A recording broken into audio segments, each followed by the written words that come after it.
నమస్తే. Welcome to Andhra Prabha. ప్రస్తుతం మనతో పాటు ఉన్నారు international affairs expert Khantade Parthasarathi గారు. ఆయనతో మాట్లాడే ప్రయత్నం చేద్దాము. అసలు ఏం జరుగుతుంది? ఎందుకంటే ఈరోజు భారతదేశానికి నిజంగా ఒక కీలకమైన రోజని చెప్పాలి. పార్లమెంట్‌లో రాహుల్ గాంధీ డైరెక్ట్‌గా ఒక వర్డ్ యూజ్ చేయడం జరిగింది. భారత మాతను అమ్మేశారు అని చెప్పేసి. ఎందుకు ఇలాంటి విమర్శలు చేయాల్సొస్తుంది? ఏం జరుగుతుందో తెలుసుకునే ప్రయత్నం చేద్దాము. నమస్తే సార్. నమస్కారం అండి.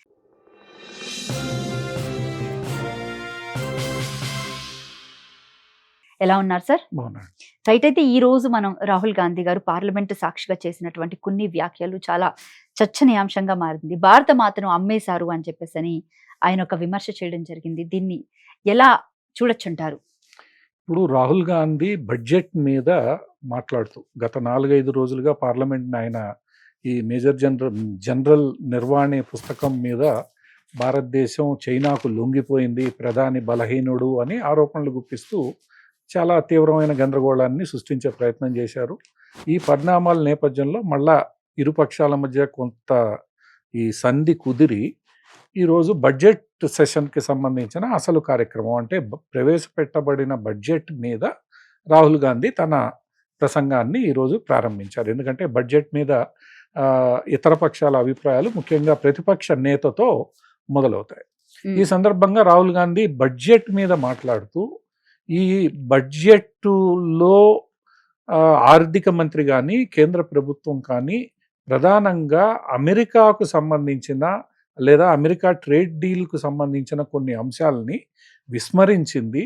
అలా విస్మరించడానికి కారణం ప్రధానమంత్రి మీద ఉన్న ఒత్తిడే అన్నది ఆయన చేసిన బడ్జెట్ ప్రసంగం యొక్క స్థూలంగా సారాంశం. దీంట్లో ఆయన 3-4 ప్రధానమైన ఆరోపణలు ఈరోజు కేంద్ర ప్రభుత్వం మీద, ప్రధానమంత్రి నరేంద్ర మోడీ మీద చేయడం జరిగింది. మొట్టమొదటి ఆరోపణ, భారతదేశపు యొక్క శక్తి ఏదైతే ఇక్కడ జనాభా ఉంది, ఆ జనాభాకు సంబంధించిన డేటా ఏదైతే ఉందో ఆ డేటాను ఈరోజు అమెరికాకు అమ్మేశారు అన్నది ఆయన చేసిన మొట్టమొదటి ఆరోపణ. ఎందుకంటే ఈరోజు ఆర్టిఫిషియల్ ఇంటెలిజెన్స్ ఏదైతే కొత్త టెక్నాలజీ వస్తుందో దానికి డేటా అనేది చాలా కీలకం. ఆ డేటా 140 కోట్ల ప్రజల డేటా ఈరోజు పట్టించుకోకుండా ఈ ట్రేడ్ అగ్రిమెంట్ ద్వారా అమెరికన్ సంస్థలకి ఫ్రీగా ఇచ్చేశారు, 20 సంవత్సరాల పీరియడ్కి ఫ్రీగా ఇచ్చేశారు అన్నది అక్కడ మొదలుపెట్టి ఇది పట్టించుకోకుండా బడ్జెట్ను మన వాళ్ళు రూపొందించుకుంటూ వెళ్ళారు. ఈ ప్రజల యొక్క శక్తిని ఈరోజు అదే సమయంలో అమ్మివేసే ప్రయత్నం జరిగింది అని. సరే, ఇలా అమ్మడానికి కారణం ప్రధానంగా ఈరోజు మన ప్రధానమంత్రి డొనాల్డ్ ట్రంప్కు లొంగిపోవడం. ఆ లొంగిపోవడానికి ఆయన చెప్పిన ప్రధాన కారణం ఏంటి? ప్రధానమంత్రి కాళ్ళు చేతులను డొనాల్డ్ ట్రంప్ కొన్ని అంశాల ఆధారంగా కట్టేశారు.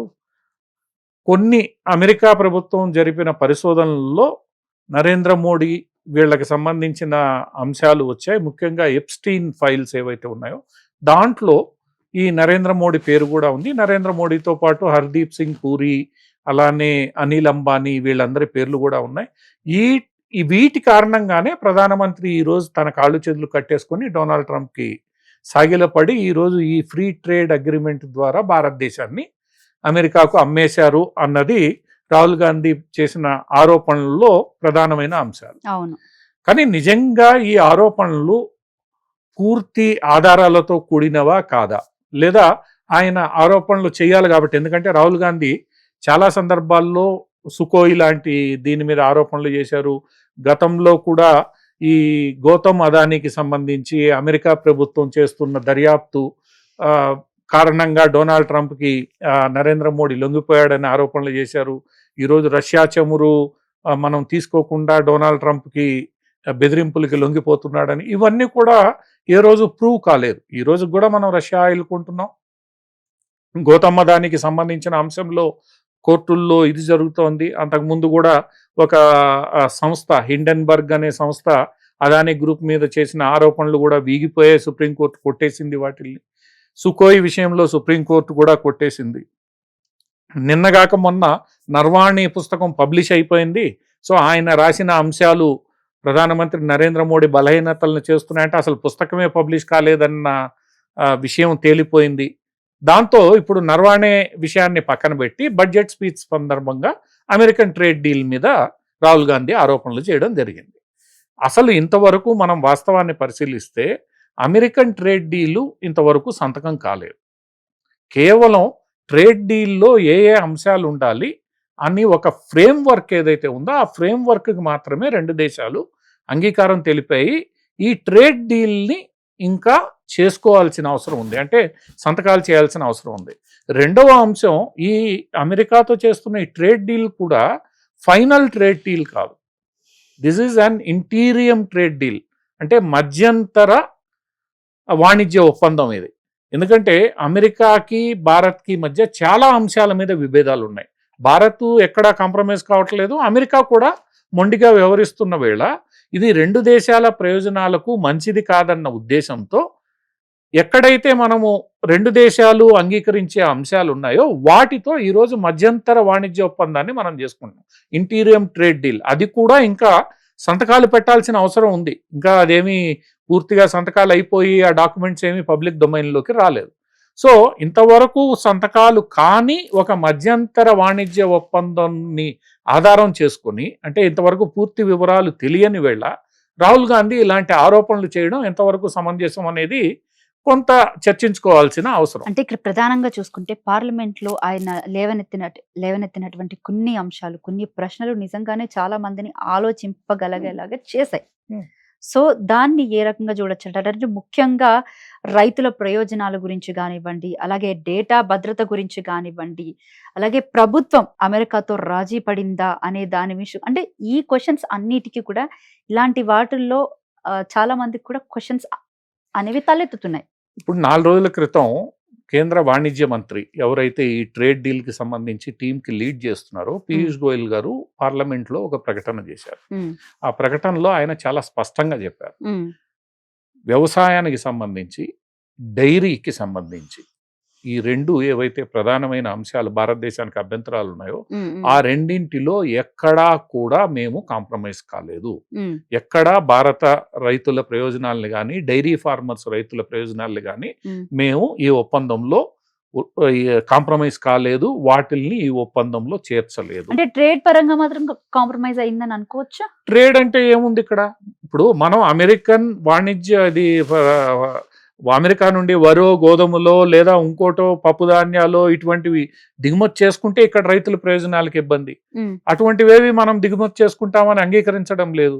పోనీ అమెరికా నుంచి మనం పాల ఉత్పత్తులు, ముఖ్యంగా డైరీ ఉత్పత్తులు దిగుమతి చేసుకుంటామంటే ఇక్కడ ఏదైనా మీరు ఇబ్బంది పడాలి, దానికేమీ ఒప్పందం లేదు.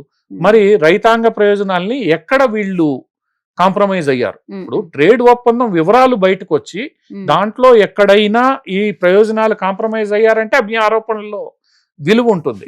అటువంటి ఒప్పందమే ఇంకా పూర్తిగా బయటికి రాని వేళ మీరు ఈ ఆరోపణలు చేయడం అంటే ప్రజల్ని మీరు తప్పుదోవ పట్టించడమే కదా. ప్రజల్లో ఒక రకమైన అపనమ్మకాన్ని క్రియేట్ చేసే ప్రయత్నమే కదా. ప్రభుత్వానికి వ్యతిరేకంగా మీరు ఒక నారేటివ్ సెట్ చేసే ప్రయత్నంలో అబద్ధాలు మాట్లాడే ప్రయత్నం. ఇప్పుడు నర్వాణే బుక్కే నిన్న ఏమన్నాడు రాహుల్ గాంధీ, ఆ పబ్లిషర్స్ ఈ రోజు పబ్లిష్ చేయడం లేదంటున్నారు, కానీ అమెజాన్ లో నాకు దొరికింది అన్నాడు.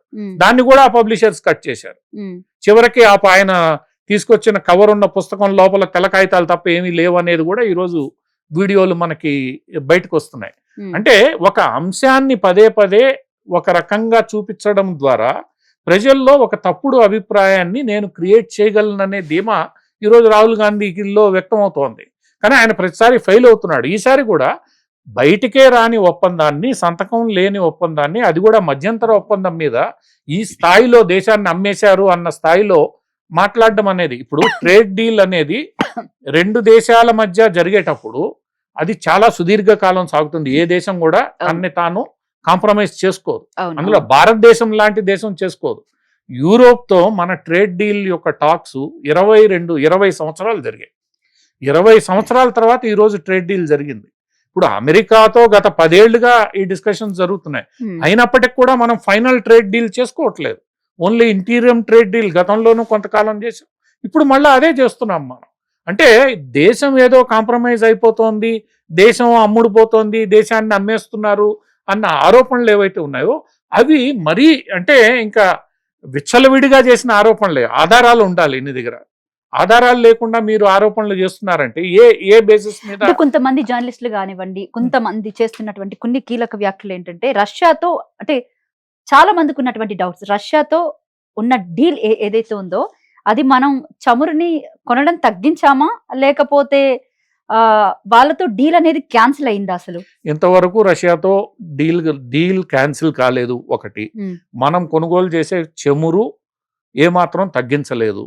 కాకపోతే మనం ఈరోజు వెనిజులా నుంచి కూడా కొంత చమురు తీసుకునే ప్రయత్నం చేస్తున్నాం. ఇక్కడ వెనిజులా నుంచి చమురు తీసుకోవడం అంటే డొనాల్డ్ ట్రంప్ చెప్పాడు కాబట్టి మనం తీసుకుంటున్నాం. ఎందుకంటే ఈ రోజు వెనిజులా చమురు అమెరికా ఆధీనంలో ఉంది. కానీ ఇక్కడ అందరూ మర్చిపోతున్న ఒక అంశం ఏంటంటే 10 ఏళ్ల క్రితం వరకు కూడా మనం వెనిజులా చమురు తీసుకునేవాళ్ళం.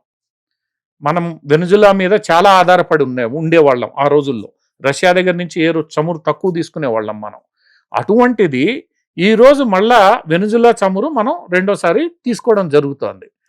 ఇంకొక అంశం కూడా ఇక్కడ అందరూ గుర్తుపెట్టుకోవాల్సింది ఏంటంటే వెనిజులాలో కొన్ని చమురు బావుల్లో మన దేశ పెట్టుబడులు ఉన్నాయి. 6,000-7,000 కోట్ల రూపాయలు మనం పెట్టుబడులు పెట్టాం అక్కడ. ఆ పెట్టుబడులు గత 10 ఏళ్లుగా గందరగోళంలో ఉన్నాయి. సో మనం పెట్టుబడులు పెట్టిన చోట మనం చమురు తీసుకునే ప్రయత్నం చేస్తే అది తప్పేం కాదు. ఇప్పుడు మన యొక్క చమురు అవసరాలు ఒక రష్యాతో తీరవు. మనం దగ్గర దగ్గర 10-12 దేశాల నుంచి చమురు తీసుకున్నాం. ఇరాన్ నుంచి తీసుకునే వాళ్ళం. ఇరాన్ మీద ఆంక్షల కారణంగా కొంత డైవర్సిఫై అయ్యాయి. ఖతార్ నుంచి తీసుకుంటాం, సౌదీ అరేబియా నుంచి తీసుకుంటాం. అట్లనే ఎక్కడ మనకి తక్కువ ధరకు మార్కెట్లో చమురు దొరుకుతుందో అక్కడి నుంచి, ఈవెన్ అమెరికా నుంచి కూడా ఇప్పుడు కొంత చమురు మనం తెప్పించుకోవడం జరుగుతుంది. అటువంటిప్పుడు రష్యా నుంచి తగ్గించేశారనేది ఆధారాలు లేని ఆరోపణ. రష్యా నుంచి తీసుకునే చమురు ఏదైతే ఉందో చాలా తక్కువ ధరకే వాళ్ళు ఇస్తున్నారు అని చెప్పేసి అని.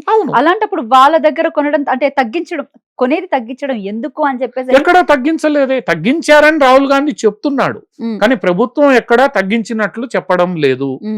ప్రభుత్వ చమురు సంస్థలు రష్యా నుంచి ఎంతవరకు గతంలో కొన్నాయి, కొన్ని అంకెల ప్రకారం, కొంత డేటా ప్రకారం చమురు ఏదైతే ఉందో గత 2 ఏళ్లలో ఎంతైతే తీసుకుంటూ మాక్సిమం 150 మిలియన్ బ్యారెల్స్కి ఏదైతే వచ్చిందో అది ఈ రోజు కూడా కొనసాగుతోంది యాజ్ ఆన్ డేట్. కాకపోతే మనం చాలా సందర్భాల్లో ఇప్పుడు సౌదీ నుంచి తీసుకునేది రేట్ ఎక్కువ ఉంటే తగ్గించుకుని ఇంకో దేశం నుంచి తీసుకునే ప్రయత్నం చేస్తున్నాం. ఈరోజు మనం పెట్టుబడి పెట్టిన వెనిజులా నుంచి మనం చమురు తెచ్చుకోవడంలో తప్పు లేదు. దానికేదో డొనాల్డ్ ట్రంప్ కారణంగా తెచ్చుకుంటున్నామని మీరు ప్రశ్నించాల్సిందేంది? వెనిజులాలో మీరు 7,000 కోట్ల రూపాయలు పెట్టుబడి పెడితే మీకు వచ్చిన రిటర్న్ ఏంటి? గత 10 ఏళ్లుగా ఆ రిటర్న్ ఎందుకు రావట్లేదని మీరు అడుగుండాలి. ఓఎన్జీసీ విదేశ్ లిమిటెడ్ సంస్థ ఏదైతే ఉందో అక్కడ చమురు బావుల్లో చాలా దేశాల్లో చమురు వెలికితీతలో ఓఎన్జీసీ పెట్టుబడులు పెట్టింది. అలా వెనిజులాలో కూడా పెట్టుబడులు పెట్టింది. ఆ అమెరికా ఆంక్షల కారణంగా ఆ వెనిజులా నుంచి మనం చమురు తీసుకోలేకపోయాం. ఈ రోజు ఆ చమురు వస్తోంది. మన చమురు మనం తెచ్చుకుంటే కూడా అది తప్పని ఆరోపణ చేస్తే, ఎందుకంటే ఇక్కడ ఆయన వెనిజులా నుంచి ట్రంప్ కారణంగా తెచ్చుకుంటున్నారు. పోనీ ట్రంపే సహాయం చేశాడు అనుకుందాం. మనం పెట్టిన 7,000 కోట్ల రూపాయల పెట్టుబడికి సంబంధించిన చమురు ఏదైతే ఉందో ఈ రోజు మన దేశానికి వస్తుంది కదా, అది ఒక రకంగా మేలే కదా. మనం చాలా మందికి టారిఫ్ రేట్స్ సడన్ గా పెంచేసినందుకే డొనాల్డ్ ట్రంప్ తోటి మోడీ కుమ్మక్ అయ్యారా, అంటే కాంప్రమైజ్ అయ్యారా అని చెప్పేసి అని అనుకుంటున్నారు. మరి అలాంటి వాళ్ళకి మీ విశ్లేషణ ఏంటి సార్? ఇప్పుడు బంగ్లాదేశ్ కి ఎంత టారిఫ్ వేసాడండి ఆయన, చైనాకి ఎంత టారిఫ్ వేశాడు, అత్యంత మిత్రదేశమైన యూరోపియన్ యూనియన్ మీద ఎంత టారిఫ్ వేశాడు, కెనడా మీద ఎంత టారిఫ్ వేశాడు. కెనడా ఒక రకంగా కెనడా అమెరికాల మధ్య 0 టారిఫ్ వాణిజ్యం నడిచేది. ప్రజలు కూడా ఫ్రీగా మూవ్ కావచ్చు, గూడ్స్ కూడా ఫ్రీగా మూవ్ కావచ్చు. మెక్సికో అమెరికాల మధ్య కూడా అటువంటి ఒప్పందమే ఉండేది. మెక్సికో మీద ఎంత టారిఫ్ వేశాడు ఆయన? 0 టారిఫ్ ఉన్న చోట 20%, 18%, 17%, యూరోపియన్ యూనియన్ మీద 19% ఇట్లా టారిఫ్లు వేసుకుంటూ వచ్చాడు. డొనాల్డ్ ట్రంప్ ఒక విధానాన్ని అనుసరించాడు.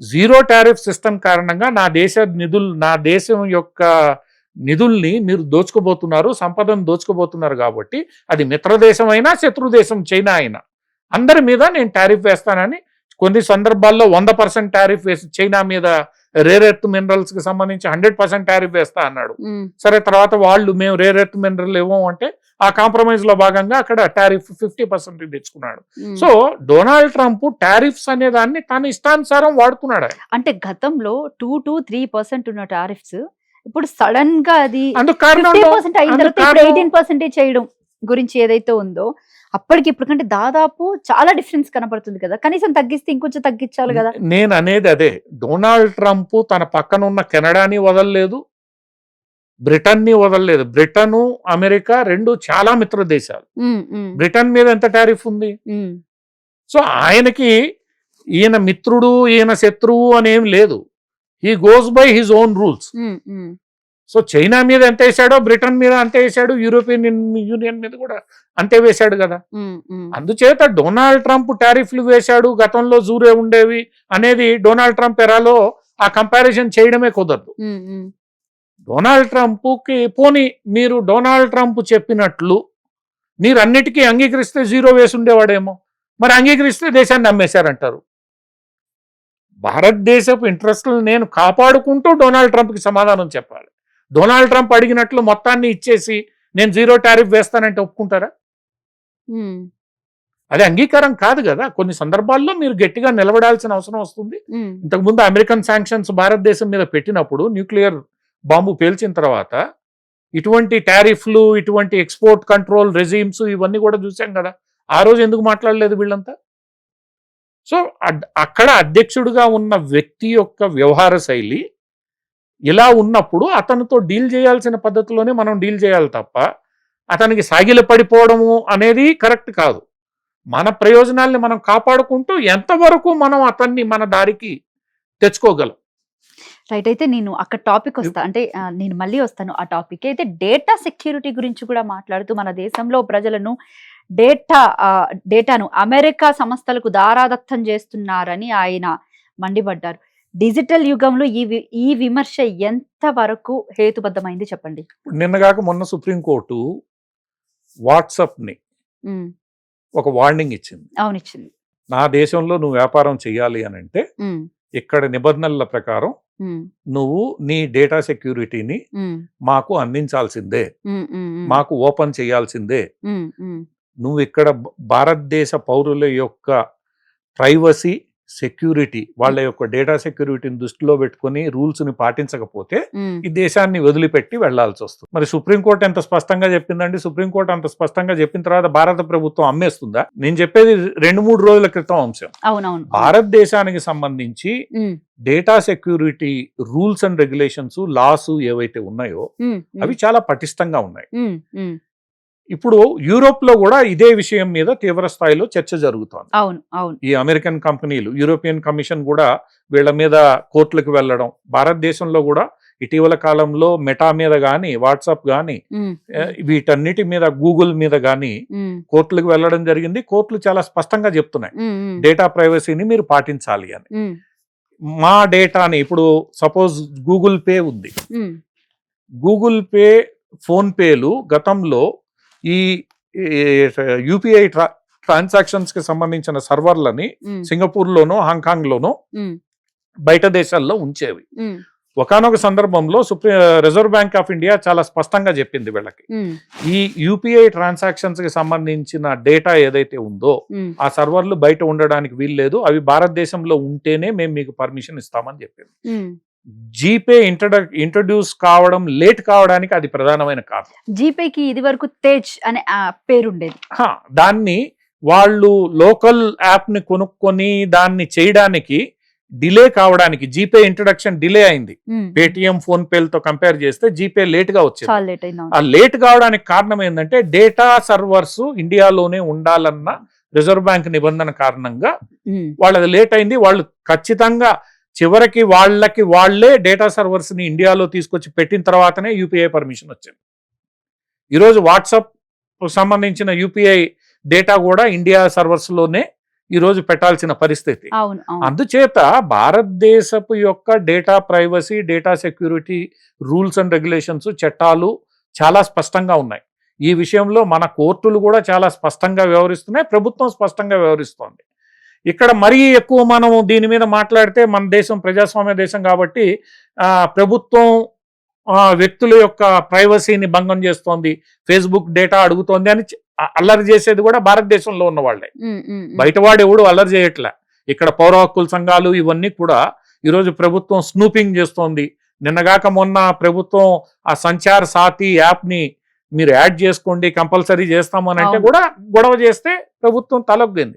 అందువల్ల భారతదేశం ఏదో తన డేటాని, తన పౌరుల డేటాని పూర్తిగా వేరే వాళ్ళ చేతుల్లో అప్పచెప్పింది అంటే ఇదంతా కూడా ఎవాల్వ్ అవుతున్న టెక్నాలజీ నేపథ్యంలో ఎప్పటికప్పుడు ఈ రూల్స్ అండ్ రెగ్యులేషన్స్ని సవరిస్తున్నారు. ఇప్పుడు ఆర్టిఫిషియల్ ఇంటెలిజెన్స్ అనేది ఈరోజు కొత్తగా వస్తున్న టెక్నాలజీ. దాని యొక్క ప్రభావం ఎలా ఉంటుందో తెలియదు.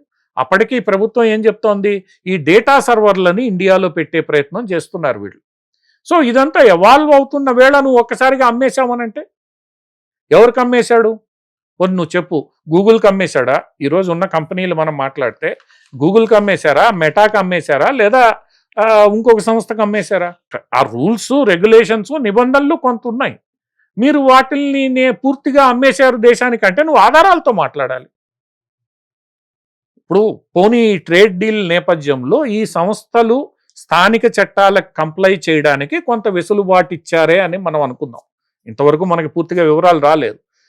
ఈ వెసులుబాటు ఇచ్చినందువల్ల ఏమి ఇక్కడ ఇబ్బంది పడే అవసరం ఉండదు. Over a period of time you have to comply with our rules. అది అమ్మడం కాదు కదా.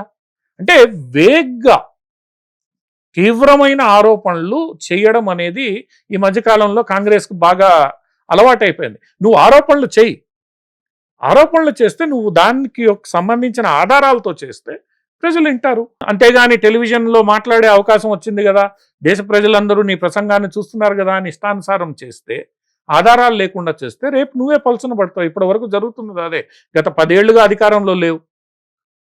ఇంకా ఎన్ని సంవత్సరాలు అధికారానికి దూరంగా ఉండదలుచుకున్నాడో రాహుల్ గాంధీని తెలుసుకోవాలి. ఆ 10 ఏళ్ల ముందు అధికారం గురించి మాట్లాడాలంటే చాలా చాలా వస్తాయి బయటికి. రైట్. అయితే ప్రపంచ యుద్ధ వాతావరణంలో ఉందని, ప్రభుత్వం మొద్దు నిద్రపోతుందని ఆయన వ్యాఖ్యానించారు. ప్రస్తుతం అంతర్జాతీయ పరిస్థితిలో భారత్ అనుసరిస్తున్న వ్యూహంపై మీ అభిప్రాయం ఏంటి సార్? ఇప్పుడు ప్రపంచం యుద్ధంలో ఉంది. మనం డొనాల్డ్ ట్రంప్ గారి మాటల్లోనే తీసుకుంటే ఆయనకి నోబెల్ శాంతి బహుమతి రాలేదని ఆయన చాలా బాధపడిపోతున్నాడు. నేను అన్ని యుద్ధాలను ఆపాను, నాకు నోబెల్ శాంతి బహుమతి ఇవ్వట్లేదు అని చెప్పి. రష్యా యుక్రెయిన్ యుద్ధం జరుగుతోంది. రష్యా యుక్రెయిన్ యుద్ధం యాక్చువల్గా ఎవరి మధ్యలో జరుగుతున్న యుద్ధం? అమెరికా సిద్ధాంతానికి రష్యాకు మధ్యలో జరుగుతున్న యుద్ధం. అదేమి యుక్రెయిన్ మొదలు పెట్టలేదు, అమెరికా మొదలు పెట్టించింది. రష్యా నాకు గత 70 ఏళ్లుగా ఫ్రెండ్. అమెరికాతో నేను ఇప్పుడే దగ్గర అవుతున్నా. నేను ఇప్పుడు ఈ రష్యా అమెరికాల మధ్య జరుగుతున్న యుద్ధంలో అనవసరంగా తలెందుకు పెట్టాలి? నేను నిద్రపోతున్నానా, లేదా శాంతి నటిస్తున్నానా, లేదా దూరంగా ఉన్నానా అనేది. అంటే నీ ఉద్దేశం ఏంది? నేను ఏదో ఒకవైపు తీసుకోవాలనుకుంటున్నావా? నువ్వు స్పష్టంగా చెప్పాలి ఆ విషయాన్ని. ఒకటి, పాలస్తీనా విషయమే తీసుకుందాం. పాలస్తీనా, ఇజ్రాయెల్. రెండోది అదొక పెద్ద ఫ్లాష్ పాయింట్ కదా, చాలా పెద్దది. హమాస్ చేసిన దాన్ని మీరు అంగీకరిస్తున్నారా? హమాస్ ఏదైతే చేసిందో, ఎక్కడైతే మ్యూజిక్ ఫెస్టివల్ జరుగుతోందో, శాంతియుతంగా ఉందో, అక్కడ వెళ్ళి 2000 మందికి పైచులకు వాళ్ళని మీరు ఇష్టానుసారం క్రూరంగా చంపేశారు. దాని ప్రతిక్రియగా యుద్ధం మొదలైంది. సరే, 2-3 ఏళ్ళు సాగింది. ఈరోజు ఏదో డొనాల్డ్ ట్రంప్ గారు మళ్ళీ అక్కడ శాంతి బహుమతి కోసం ఒక పీస్ కమిటీని పెట్టి దాంట్లో ఒక 20 దేశాలను చేర్చి ఏదో చేయాలనే ప్రయత్నం చేస్తున్నాడు. ఇప్పుడు దీంట్లో మీరు ఏ వైఖరి తీసుకోవాలని కోరుకుంటున్నారు? కాంగ్రెస్ పార్టీగా మీరు ఏ వైఖరి కోరుకుంటున్నారు? నేను ఇజ్రాయెల్ వైపు మాట్లాడితే మీరు ముస్లింలకు వ్యతిరేకం అంటారు. నేను పాలస్తీనా వైపు మాట్లాడితే అంటే మీరు ఏం ఆశిస్తున్నారు? ఇప్పుడు ఈ ఫ్లాష్ పాయింట్స్లో సపోజ్ ఇప్పుడు ఇరాన్ అమెరికాల మధ్య ఉద్రిక్తతలు జరుగుతున్నాయి. మనం చాబార్ అనే పోర్ట్లో ఒక 10,000 కోట్ల వరకు పెట్టుబడులు పెట్టాం. మన అవసరాలు చాలా ఉన్నాయి. సో ఇప్పుడు మనం ఇక్కడ ఎలా వ్యవహరించాలని మీరు కోరుకుంటున్నారు? మనం సంయమనంతో ఉండాలి. మనకి ఇరాను కావాలి, అమెరికాను కావాలి. మనం అంత సౌమ్యంగా, డిప్లొమాటిక్ గా ఈ వ్యవహారం మధ్యలో మనం ఒక సైడ్ తీసుకుంటే ఇంకో సైడ్ కోపం వస్తుంది. వాళ్ళతో మనకి కొన్ని దశాబ్దాల మిత్రత్వం ఉంది. సో ఇటువంటి పరిస్థితుల్లో సర్వస్వతంత్ర విదేశాంగ విధానం ఏదైతే మనకుందో, మన ప్రయోజనాలు, మన అవసరాలు ఏవైతే ఉన్నాయో వాటికి అనుగుణంగానే మనం అంతర్జాతీయ వ్యవహారాల్లో ముందుకు సాగాల్సి ఉంటుంది. అలా కాకుండా ఒకవైపు తీసుకోవాలని మీరు అనుకుంటున్నారా? సో నేను నా దేశ ప్రయోజనాలను దృష్టిలో పెట్టుకొని ముందుకెళ్తున్నాను అన్నది ఈ రోజు వరకు భారతదేశ సిద్ధాంతం. యుక్రెయిన్ రష్యా యుద్ధ సమయంలో కానీ, లేదా ఈ పాలస్తీనా ఇజ్రాయెల్కి సంబంధించి మనం ఇజ్రాయెల్తోనూ మాట్లాడుతున్నాం, పాలస్తీనాతో మాట్లాడుతున్నాం. మనం చెప్పేది ఏంటంటే కొట్టుకోవద్దు, శాంతిగా ఉండండి అని. అంతకుమించి మనం చేయగలిగింది ఏమీ ఉండదు అక్కడ. మీరు ఏం ఆశిస్తున్నారు, ఏం చేయమని నన్ను కోరుకుంటున్నారు? ఇప్పుడు కాంగ్రెస్ పార్టీ స్పష్టంగా చెప్పాలి, ఏం చేయమని. మనం మధ్యవర్తిత్వం వహించండి అని చెప్తారా? నేను ఇప్పుడు మధ్యవర్తిత్వానికి పోతే రేపు ఇరాన్ చేతిలోనూ ఇటు అమెరికా చేతిలో ప్రస్తుతం ఫ్లాష్ పాయింట్లో ఈ రెండిటికి దూరం అయ్యే అవకాశం కూడా ఉంటుందిగా. ఆబ్వియస్గా ఉంటుంది. మరి ఎందుకు? నేను నా అవసరాల వరకు ఎంతవరకు అంతవరకే నేను పాటిస్తాను. సో రాహుల్ గాంధీ చెప్పే దాంట్లో, అంటే రాహుల్ గాంధీ కానివ్వండి, కాంగ్రెస్ పార్టీలోని అంతర్జాతీయ వ్యవహారాల నిపుణులు స్పష్టమైన సలహా ప్రభుత్వానికి ఇస్తే బాగుంటుంది. ఆరోపణలు చేసేదానికన్నా కూడా కేవలం మేము ఆరోపణలు చేయాలి, ప్రభుత్వాన్ని విమర్శించాలి అని విమర్శించడం కాకుండా స్పష్టమైన సలహా ఇవ్వండి. ఇదిగో ఇలా మీరు చెయ్యండి, భారతదేశం ఇలా ముందుకెళ్తే బాగుంటుంది. ఇప్పుడు చైనా ఉంది, చైనాకి మీరు భూభాగం అమ్మేశారు, చైనాకి లొంగిపోయారని నిన్న మొన్నటి దాకా ఆయన ఆరోపణలు చేశాడు. అంటే చైనాతో నువ్వు ఎలా వ్యవహరించమని చెప్పు, యుద్ధానికి పోమని చెప్పు. గట్టిగా నిలబడింది భారత ప్రభుత్వం. గల్వాన్ తర్వాత చైనా వెనక్కి వెళ్ళింది తప్ప భారతదేశం వెనక్కి రాలేదు. మరి ఇప్పుడు నువ్వు నెక్స్ట్ ఏం ఆశిస్తున్నావు? చైనాతో నన్ను యుద్ధం చేయమంటావా? గట్టిగా నిలబడ్డం అంటే ఏంటి? మధ్యలో చాలా కాలం చైనాతో మన సంబంధాలే లేవు, విమానాలు ఆగిపోయాయి, అన్నీ ఆగిపోయాయి. ఇంకా అంతకుమించి గట్టిగా ఏం అంతర్జాతీయ వ్యవహారాల్లో నిలబడతారు మీరు? యుద్ధం చేయాల్సిందే. నెక్స్ట్ స్టేజ్ గట్టిగా నిలబడ్డం అంటే యుద్ధం చేయడం. సో యుద్ధం అనేది అవసరమా కాదా? యుద్ధమే పరిష్కారం చూపిస్తుందా? ఈ విషయంలో నువ్వు స్పష్టంగా చెప్పు. మీరు 50-60 ఏళ్ళు మీరు దేశాన్ని పాలించిన తర్వాత మీరు స్పష్టతతో చెప్పాలి, ప్రధానమంత్రికి సలహా ఇవ్వండి. అంతేగాని ఆరోపణలు, ఒకవేళ అలా చేస్తే నిన్న మొన్నటి దాకా ఏంది, డొనాల్డ్ ట్రంప్తో మీకు కుదరడం లేదు, అందుకనే ట్రంప్ మీతో ట్రేడ్ అగ్రిమెంట్ చేయట్లేదని వీళ్ళే మాట్లాడారు. ఈరోజు ట్రేడ్ అగ్రిమెంట్ చేస్తే లొంగిపోయారని వీళ్ళే మాట్లాడుతున్నారు. మీ విధానం ఏంటి? అంటే రాహుల్ గాంధీ ఈరోజు మాట్లాడిన దాంట్లో ప్రధానంగా ఎటువంటి ఆధారాలు లేకుండా కేవలం నేను ఆరోపణలు చేయాలి, ఆ ఆరోపణలు చేసే క్రమంలో ఎప్స్టీన్ ఫైల్స్ ని ఆయన ముందు పెట్టే ప్రయత్నం, బూచిగా చూపించే ప్రయత్నం ఎక్కువ చేస్తున్నాడు. అంటే ఎప్స్టీన్ ఫైల్స్ లో భాగంగా చాలా విషయాలు చర్చించాలి. బేసిక్ ఏంటంటే ఎప్స్టీన్ ఫైల్స్ విషయానికి వస్తే ఇలాంటి దుర్మార్గమైన క్రూరమైన చర్యలకు అటు అప్పట్లో ఉన్నటువంటి జెఫ్రీన్ ఎప్స్టీన్ అసలు ఎలా పాల్పడ్డారు, దాంట్లో వీళ్ళందరూ భాగస్వామ్యం ఎలా ఉంది? ఇప్పుడు ఎప్స్టీన్ అనే వ్యక్తి ఒక బ్రోకర్. మనం పచ్చిగా మాట్లాడాలి అంటే బ్రోకర్ అంటే పెద్ద పెద్ద సంస్థల తరపున పనులు చేయించుకోవడం, కొన్ని విధానాలని రూపొందించుకోవడం. మనం వీళ్ళని సొఫిస్టికేటెడ్ గా లాబీయిస్ట్ అంటాం, దిగజారిన వాడిని బ్రోకర్ అని అంటాం. వాళ్ళేంది, రాజకీయ నేతలతో సంబంధాలు పెట్టుకోవడం, పలుకుబడి ఉన్న వాళ్ళతో సంబంధాలు పెట్టుకోవడం, వాళ్ళకి అనుకూలంగా వ్యవహరించడం, తద్వారా వాళ్ళకి కావాల్సిన ఫలితాలని రాబట్టడం. అటువంటి బ్రోకర్లు చేసే పనులన్నీ ఎప్స్టీన్ చేశాడు. ఏం చేశాడు? అవసరమైన వాడికి డబ్బులు ఇచ్చాడు, అమ్మాయిలు కోరుకునే వాళ్ళకి అమ్మాయిలను ఇచ్చాడు, ఎంజాయ్ చేయాలనుకునే వాళ్ళకి రకరకాల ప్యాకేజీలు ఆఫర్ చేశాడు. ఇవన్నీ చేశాడు అనేది ప్రధానంగా ఆ చేసిని అందుకున్న వాళ్ళ లిస్టులో డొనాల్డ్ ట్రంప్ ఉన్నాడని, బిల్ క్లింటన్ ఉన్నాడని చెప్పి, ఒబామా ఉన్నాడని, పాపం బ్రిటిష్ రాజు తమ్ముడు, ఇప్పుడు ఆయన టైటిల్ వదులుకొని ఇన్వెస్టిగేషన్ ఎదుర్కొంటున్నాడు, ఆయన ఉన్నాడని, ఇలా పలుకుబడి ఉన్న వాళ్ళందరి పేర్లు ఆయన డైరీలో ఆ ఫైల్స్ లో దొరికాయి అనేది ఆరోపణ వరకు. అంటే ఓకే, కానీ చాలా మంది ట్విట్టర్ వేదికగా ఇప్పుడు బిల్ క్లింటన్ లాంటి వాడు కానీ, ఇలా బిల్ గేట్స్ లాంటి వాళ్ళు కానీ, ఇలాంటి వాళ్ళంతా కూడా ట్విట్టర్ వేదికగా మాకు ఆయనతో పరిచయం ఉన్నది వాస్తవమే, కానీ అది అత్యంత దుర్మార్గం, బాధాకరం, ఆ విషయాన్ని కూడా మేము గుర్తు చేసుకోవడానికి మాకు మనసు ఒప్పుకోవట్లేదు అని చెప్పేసి చాలా మంది ట్విట్టర్ వేదికగా చెప్పడం జరిగింది. ఎప్స్టీన్ చేసిన కొన్ని కార్యక్రమాలు ఏవైతే ఉన్నాయో అవి దారుణమైనవి. చిన్నపిల్లల్ని సెక్సువల్ దీనికి వాడుకునే ప్రయత్నం చేయడం, ఆర్గాన్స్ అన్ని ఇవన్నీ చేయడం, ఇవన్నీ కూడా అతను చేసిన వెధవ పనుల్లో కొన్ని చాలా నీచమైన వెధవ పనులు ఉన్నాయి. ఆ వెధవ పనులు బయటకు వచ్చిన తర్వాత ఇప్పుడు బురద కడుక్కునే పని రాజకీయ నాయకులు చేస్తున్నారు. ఈ రోజు అవి బయటకు వచ్చాయి కాబట్టి డొనాల్డ్ ట్రంప్ గాని, క్లింటన్ గాని, ఇంకో ఆయన బయటకు వచ్చి వాడు పెద్ద దుర్మార్గుడు, మాకు తెలియదు, తెలియకపోయినా మాకు పరిచయాలు ఉన్నాయి. తెలియకుండా నీకు పరిచయాలు ఉన్నాయా? అదే ఇవి బయటపడకుండా ఉండుంటే ఏం చేసిండేవాళ్ళు మీరు? అతనికి అనుకూలంగా చేయాల్సిన నిర్ణయాలు చేసిండేవాళ్ళు కదా. సో రాజకీయ నాయకులు ఏదో ఒక సందర్భంలో ఇటువంటి వ్యక్తుల చేతుల్లో పడ్డం అనేది మనం సాధారణంగా చాలా దేశాల్లో చూసాం అవినీతికి సంబంధించిన వ్యవహారాల్లో. అది నిజంగా వాళ్ళు అతని యొక్క నీచమైన కార్యకలాపాల్లో పాల్గొన్నారా లేదా లాభం పొందారా? చాలా వీడియోలు అవి బయటకు వచ్చాయి కదా, మరి వచ్చిన వాళ్ళు ఇప్పుడు రాహుల్ గాంధీ కూడా అటువంటివి బయటకు వస్తే ఈరోజు ఆయన డొనాల్డ్ ట్రంప్ వాటన్నిటిని బయట పెట్టమని ఆయనే స్వయంగా ఆర్డర్ వేశాడు, బయట పెడుతున్నారు. ఇంకా బయట పెట్టని ఏవైతే ఫైల్స్ ఉన్నాయో, కాగితాలు ఉన్నాయో అవన్నీ ఈ రోజు కాంగ్రెస్ చేతికి ఇవ్వమని కూడా ఆదేశాలు ఇచ్చారు. కాంగ్రెస్ వాళ్ళు, అమెరికన్ కాంగ్రెస్ వాళ్ళు దాన్ని రివ్యూ చేస్తున్నారు. నిజమైన ఆధారాలు బయటకు వస్తే ఒకానొక సందర్భంలో మనకి ఈ రకరకాల ఫైల్స్, ఈ మలేషియా, ఇదేంది మారిషస్, వీటిల్లో ఇన్వెస్ట్ చేసిన వాళ్ళ పేర్లన్నీ బయటకు వచ్చాయి. చాలా గొడవ అయింది. ప్రపంచవ్యాప్తంగా ఉన్న వాళ్ళు ఈ ట్యాక్స్ హెవెన్స్, స్విట్జర్లాండ్కి సంబంధించిన బ్యాంక్ అకౌంట్స్ అన్ని బయటకు వచ్చాయి. సో ఇలా ఇవి కూడా బయటకు వచ్చి నిజమైన ఆధారాలు దొరికినప్పుడు ఆ రోజు గందరగోళం అవుతుంది. అంతేకాని ఈ ఎవాల్వ్ అవుతున్న దీని మీద స్వయంగా నువ్వు ఒక దేశ ప్రధానికి అంటగట్టడం అనేది అది నిరాధారమైన ఆరోపణ కదా ఈ రోజైతే. ప్రజల్ని దృష్టి మళ్లించడమా, లేదా ప్రజల దృష్టి ఆకర్షించే ప్రయత్నం చేయడమా, లేదా ప్రజల మనసులో ఒక సందేహాన్ని నాటడమా? సరే, ప్రభుత్వం దానికి సమాధానం ఇస్తుంది, మిగతావన్నీ జరుగుతాయి. కానీ ప్రజల్లో ఒక సందేహాన్ని నాటడం, ప్రజల్ని రెచ్చగొట్టడం. మధ్యలో ఆయన జెన్జీ పేరు కూడా చెప్పాడు. జెన్జీ కూడా వీటికి తిరుగుబాటు చేయాలని, కానీ జెన్జీ ఎక్కడా స్పందించిన దాఖలాలు లేవు.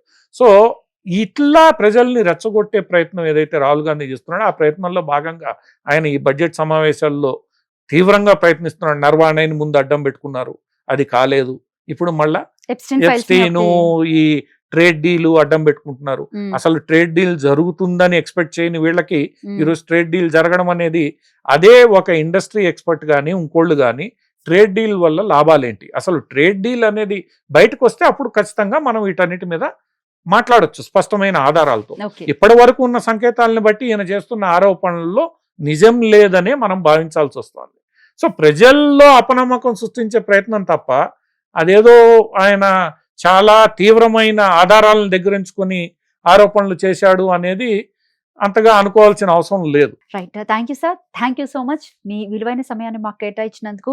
ఇది international affairs expert Kanthadai Parthasarathy గారితో ప్రత్యేక ఇంటర్వ్యూ. మరొక ఇంటర్వ్యూతో మళ్ళీ కలుద్దాం. Thank you.